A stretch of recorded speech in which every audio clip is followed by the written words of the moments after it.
ನಮಸ್ಕಾರ ವೀಕ್ಷಕರೇ. ನವರಸಗಳಲ್ಲಿ ಶೃಂಗಾರ ರಸವೇ ಅಧಿಪತಿ.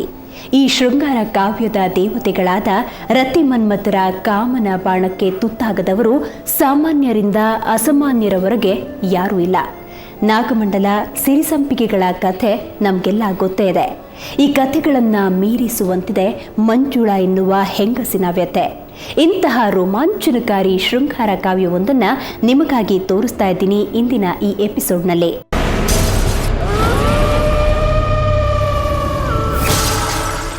ಕಾಮ ಅಂದ್ರೆ ಬಯಕೆ, ಇಚ್ಛೆ, ಭೋಗಾಸಕ್ತಿ. ಸ್ವೇಚ್ಛಾಚಾರವೂ ಸಹ ಕಾಮದ ಮತ್ತೊಂದು ಅರ್ಥ.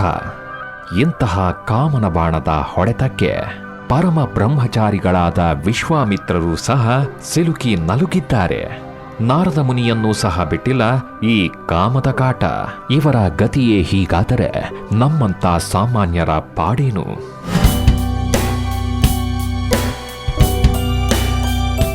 ಪ್ರಿಯಕರ ತನ್ನ ಪ್ರೇಯಸಿಗಾಗಿ ಅಥವಾ ಪ್ರೇಯಸಿ ಪ್ರಿಯತಮನಿಗಾಗಿಯೋ ಜನ್ಮಾಂತರದಲ್ಲೂ ಹುಡುಕಿ ಬರುವ ಶೃಂಗಾರ ಪ್ರೇಮ ಕಾವ್ಯಗಳನ್ನು ಜನಪದದಲ್ಲಿ, ಪುರಾಣಗಳಲ್ಲಿ ನಾವು ಕೇಳಿದ್ದೀವಿ. ಆದ್ರಿಂದಲೇ ಪ್ರೇಮ ಸಂಬಂಧ ಜನ್ಮ ಜನ್ಮದ ಅನುಬಂಧ ಅಂತ ಹೇಳ್ತಾರೆ ಅನ್ಸತ್ತೆ. ಆದ್ರೆ ಶೃಂಗಾರ ಕಾವ್ಯಗಳ ಹಿಂದೆ ಕೋಪ ತಾಪಗಳ ರೌದ್ರತೆಯ ಯಾತನೆಯ ಇನ್ನೊಂದು ಮುಖವು ಇರೋದು ನಿಶ್ಚಿತ.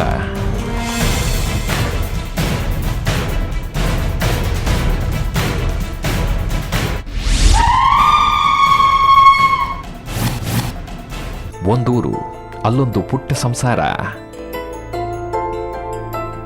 ಮಂಜುಳಾ ಮತ್ತು ಚನ್ನಪ್ಪನವರ ದಾಂಪತ್ಯ ಜುಳು ಜುಳು ಹರಿವ ನೀರಿದ್ದ ಹಾಗೆ.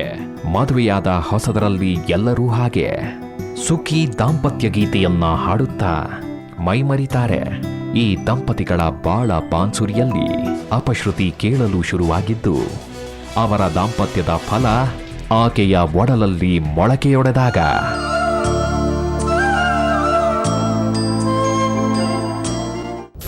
ತನ್ನ ವಂಶದ ಕುಡಿಯನ್ನ ಹೊತ್ತ ಮಂಜುಳಾರನ್ನ ಸುಖವಾಗಿಡಲು ಬಯಸಿದ ಚನ್ನಪ್ಪ ಅವರ ಎಲ್ಲ ಆಸೆಗಳನ್ನ ಪೂರೈಸ್ತಿದ್ರು. ವಿಚಿತ್ರ ಅಂದ್ರೆ ಹಗಲೆಲ್ಲ ಚೆನ್ನಾಗಿರ್ತಿದ್ದ ಮಂಜುಳಾ ರಾತ್ರಿಯೆಲ್ಲ ಹೊಟ್ಟೆ ನೋವಿನಿಂದ ಬಳಲ್ತಾ ಇದ್ರಂತೆ.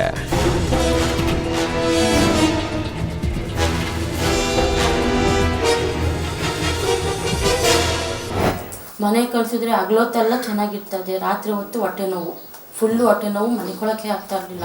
ಇವರ ಮೊದಲನೇ ಮಗು ಗರ್ಭದೊಳಗೆ ಕಷ್ಟಪಟ್ಟು 7 ತಿಂಗಳಿಗೆ ಹುಟ್ಟಿತು. ನಂತರ ಈ ದಂಪತಿಗಳಿಗೆ 5 ವರ್ಷಗಳ ಕಾಲ ಮಕ್ಕಳಿರಲಿಲ್ಲ. ದೇವ್ರು ದಿಂಡ್ರು ಅಂತ ಸುತ್ತಾಡಿ ಕಂಡ ಡಾಕ್ಟರ್ಗಳನ್ನೆಲ್ಲ ನೋಡಿದ ನಂತರ ಮಗುವಿನ ಆಗಮನದ ನಿರೀಕ್ಷೆ ಇತ್ತಾದ್ರೂ ಗರ್ಭಪಾತವಾಗಿ ಮಗು ಸತ್ ಹುಟ್ಟಿತ್ತು ಅಂತ ಭಾರದ ಮನಸ್ಸಿನಿಂದ ಹೇಳ್ತಾರೆ ಮಂಜುಳಾ.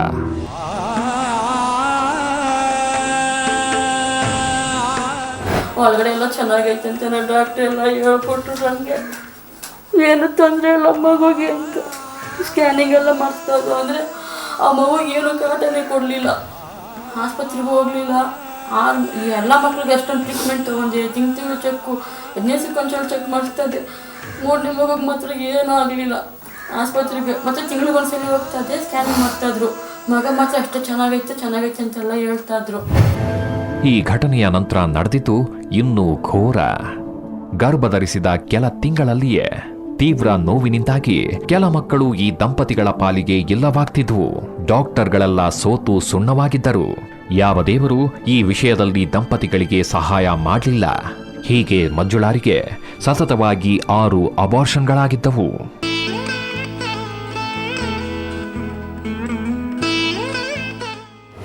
ಅವಾಗ ಆಸ್ಪತ್ರೆಗೆ ಹೋದರೆ ಅವರು ಡಾಕ್ಟ್ರು 15 ದಿವಸ ಟೈಮ್ ಕೊಡ್ತಾಯಿದ್ರು. 15 ದಿವಸ ಸ್ಕ್ಯಾನಿಂಗ್ ಮಾಡೋಣ ಅಂತ ಟ್ರೀಟ್ಮೆಂಟ್ ಕೊಡ್ತಾಯಿದ್ರು.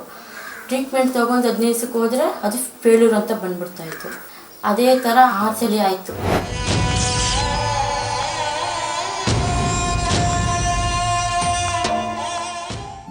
ಆ ವಿಚಾರ ಕೇಳಿದ್ರೇನೆ ನಮ್ಮ ಕರುಳು ಚುರನತ್ತೆ. ಇನ್ನು ಆ ತಂದೆ ತಾಯಿಗಳಿಗೆ ಹೇಗಾಗಬೇಡ? ತೀವ್ರ ಮಾನಸಿಕ ಆಘಾತಕ್ಕೆ ಒಳಗಾದ ಆ ದಂಪತಿಗಳಿಗಿರುವ ನಿಜವಾದ ಸಮಸ್ಯೆಗಳಾದ್ರೂ ಏನು? ಆ ಸಮಸ್ಯೆಯೊಂದಿಗೆ ಸೇರ್ಕೊಂಡ ಇನ್ನೂ ಕೆಲವು ಆ ವಿಚಿತ್ರ ಸಂಗತಿಗಳು ಯಾವುವು? ಆ 6 ಅಬಾರ್ಷನ್ಗಳು ಆಗೋಕೆ ಮಂಜುಳಾ ಕನಸಲ್ಲಿ ಕಾಣಿಸಿಕೊಳ್ಳುವ ಹಾವೇ ಕಾರಣನ? ಅಮಾವಾಸ್ಯೆ ಪೌರ್ಣಮಿ ಬಂದ್ರೆ ಏನಾಗತ್ತೆ? ನೋಡೋಣ ಒಂದು ಸಣ್ಣ ವಿರಾಮದ ನಂತರ.